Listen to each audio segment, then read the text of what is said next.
Bonjour à tous et bienvenue sur J'invest, le canal d'investissement où l'on vise l'enrichissement. Et aujourd'hui on se retrouve pour une nouvelle vidéo. Comme d'habitude c'est la fin du mois de septembre, donc on va faire un peu le récapitulatif de notre portefeuille du mois de septembre. Voilà, qu'est-ce qui s'est passé, les dividendes, notre portefeuille, nos actions, notre performance et tout ça sur l'application IQ Invest. Profitez-en, il y a encore 10% de réduction avec le code J'invest10. Donc voilà, profitez-en, c'est maintenant ou jamais. Et on se retrouve sur l'application, donc commençons tout de suite. Alors, on a une valeur totale du portefeuille aujourd'hui de 19 950 euros pour 18 310 euros d'investis.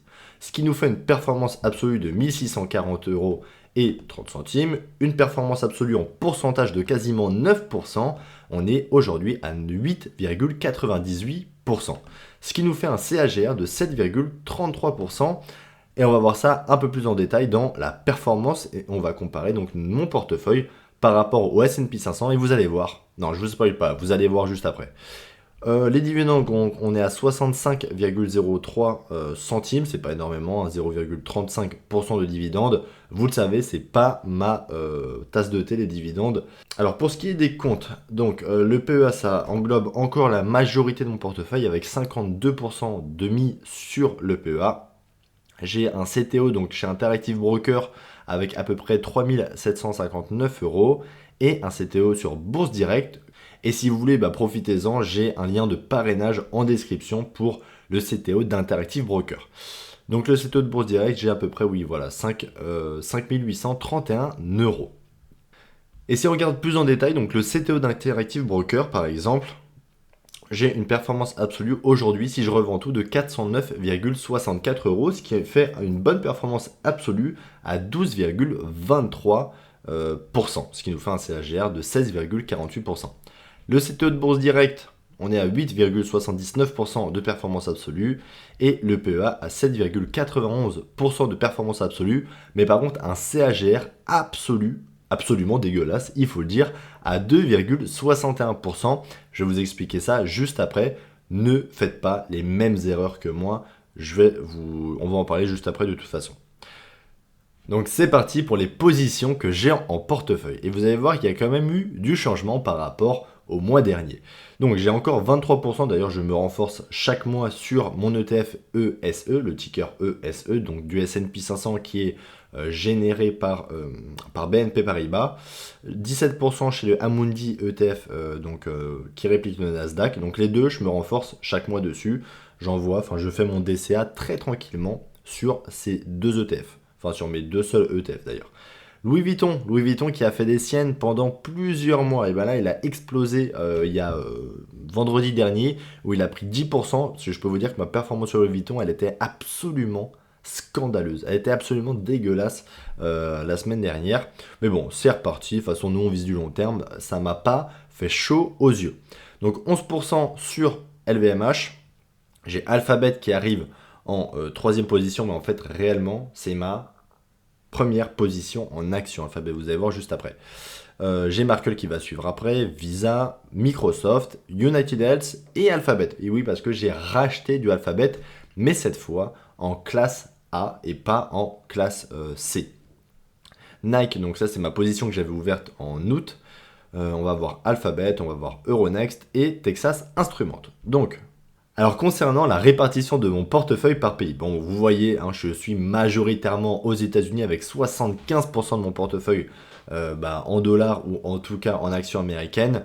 C'est normal, c'est parce que j'ai beaucoup plus confiance aux États-Unis, en la croissance et en l'économie américaine que tout simplement celle française et particulièrement européenne. 20% de mon portefeuille sera en France et 6% aux Pays-Bas, donc ça c'est Euronext je crois. Mais bon, ça va être la France, en gros c'est l'Europe. Sinon, niveau secteur. Alors niveau secteur, je suis assez bien diversifié. Je pense que je suis le seul de tout le YouTube Finance à avoir tout en finance et en technologie.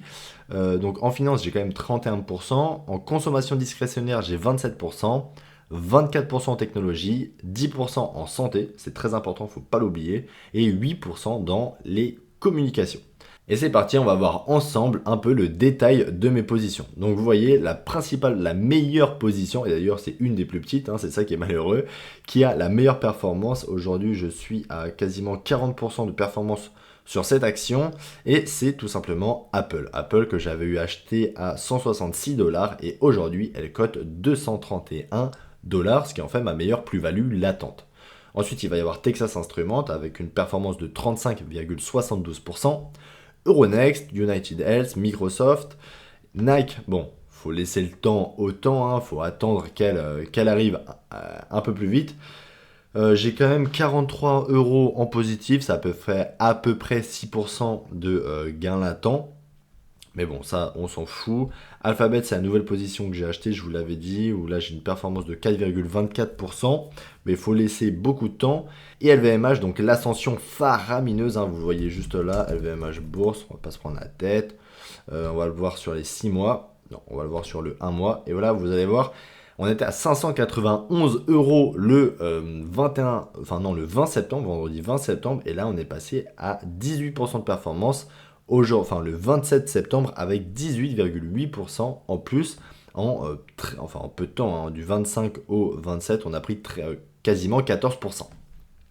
C'est énorme et c'est très bien, ça fait du bien au moral vu que c'est ma première position.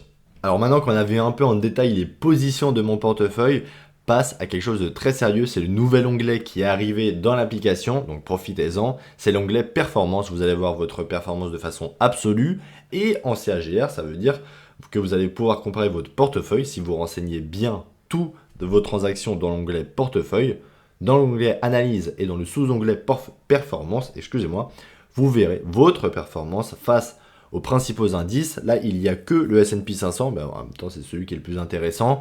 Il va y avoir bientôt les autres indices, le CAC 40. Et non, excusez-moi les amis, tout à l'heure j'ai dit CAGR, mais c'est pas CAGR, c'est une performance TWR. Alors pour ceux qui ne savent pas, la performance TWR permet de mesurer la performance moyenne du portefeuille en tenant compte de la performance des actifs qui le composent.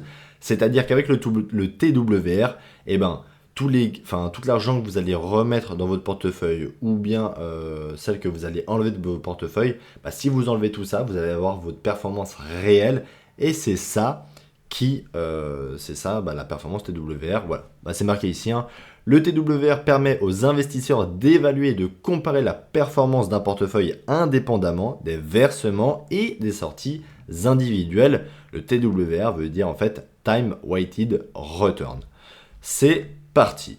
Et vous voyez que c'est pas fameux. Alors là, je l'ai commencé au 1er septembre 2023. Ça fait un peu plus, ça fait 1 an et 1 mois que je suis vraiment en bourse.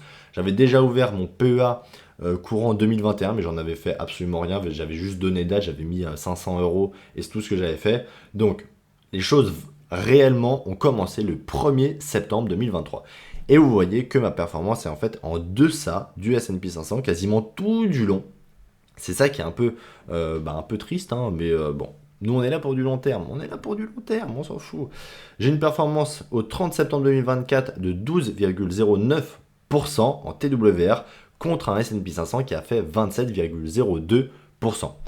Et vous savez pourquoi ma performance est absolument éclatée? Et bien tout simplement parce que j'ai suivi des conseils de plusieurs youtubeurs, j'ai suivi mes propres conseils, hein, c'est aussi ma faute, hein, c'est moi qui achète les actions. Vous devez acheter vos propres convictions et s'il vous plaît, faites vos recherches avant d'acheter votre action. Ne faites pas comme moi, n'achetez pas des actions de piètre qualité. J'ai acheté des bancaires, j'ai acheté des boîtes en santé parce qu'il y avait des gros dividendes, j'ai acheté des pétrolières, mais en fait tout ça, il n'y a pas de croissance. C'est de la fausse bonne idée. Voilà, donc arrêtez de faire les mêmes erreurs que moi, s'il vous plaît, parce que vous voyez, ma performance en a pris un coup.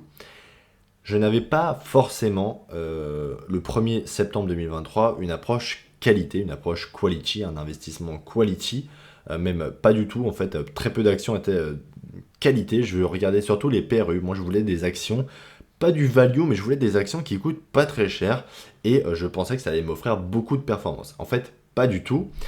Alors juste pour vous montrer que c'est vraiment important de raisonner comme un investisseur quality et pas autrement, en tout cas moi je vous le déconseille pour l'instant, quand j'ai commencé cette approche-là, j'ai ouvert un nom de compte bancaire, j'ai ouvert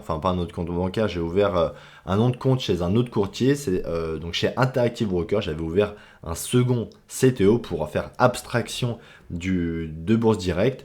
Et vous voyez en fait que par rapport à mes actions, alors, on va retrouver du Apple, on va retrouver du Google, on va retrouver du United Health, on va retrouver du Nike que des actions de qualité achetées à des prix raisonnables. Et c'est très très très important. J'achète pas des actions à des PER de 35, de 38. Ça veut rien dire. C'est complètement fou. Faut pas faire ça, les amis. Faut pas faire ça.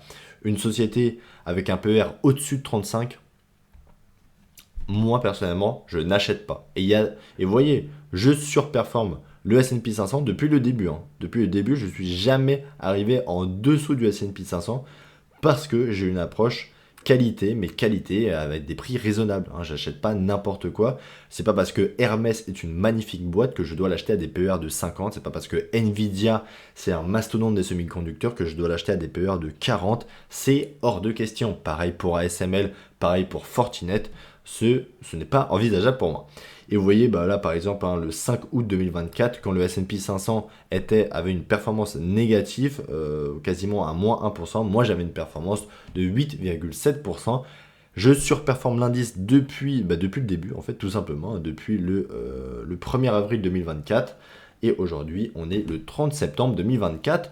Voilà, c'est un petit laps de temps, mais c'est pour vraiment vous montrer que l'investissement quality a du sens. Et c'est pour ça que je ne fais plus de bêtises, je n'achète plus n'importe quoi. Alors juste pour faire un petit récap avant de finir cette vidéo, j'ai reçu des dividendes ce mois-ci. J'ai reçu notamment de United Health 3,42 euros. Alors je convertis tout en euros net de net, ça serait quand même plus simple. Alphabet m'a donné 1,01 euros. C'est pas énorme, mais bon, c'est toujours ça.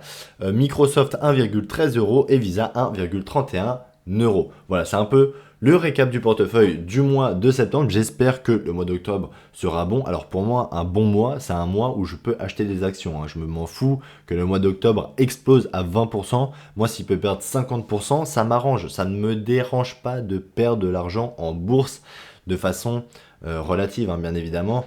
Mais si ma performance est en négative, pour moi, ça veut dire que les sociétés de qualité seront en dessous de leur valeur. Donc moi, j'achète et j'achèterai encore.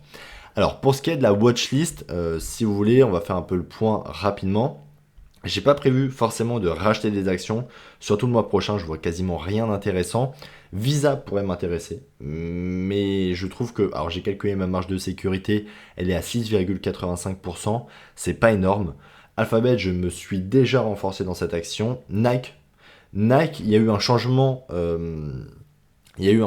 qui s'est opéré sur le PDG actuel. D'ailleurs, à l'heure où je tourne la vidéo, normalement le deep dive de Nike sortira le lendemain, sortira lundi matin à 8h, très précisément pour commencer votre semaine en bonne et due forme. N'oubliez pas le podcast Le CAF Rentable que j'anime avec Hugo de la chaîne EcoInvest. Voilà, donc pourquoi pas se renforcer dans Nike, pourquoi pas se renforcer dans United Health, je ne sais pas encore. Sinon, pour moi, tout me paraît quand même assez cher, donc je vais continuer ma DCA de façon très tranquille sur les ETF, de façon absolument passive. Mon objectif, ça va vraiment être d'arriver enfin à cette allocation que je souhaite, 50% actions, 50% stock picking. Mais bon, on va prendre notre temps, on va faire ça petit à petit, et ensuite, notre performance grandira au fur et à mesure. Sur ce, j'espère que la vidéo vous a plu, j'espère que vous avez passé un bon moment, n'hésitez pas à partager, à liker, à me donner votre avis, à me donner votre avis sur mon portefeuille, votre avis sur votre portefeuille, c'est intéressant d'avoir cette petite rétrospection, il n'y a pas que moi qui fais des erreurs, je le sais. Voilà, sur ce, faites attention à vous, faites attention à vos finances, et sur ce, je vous dis à très bientôt pour une nouvelle émission. Ciao!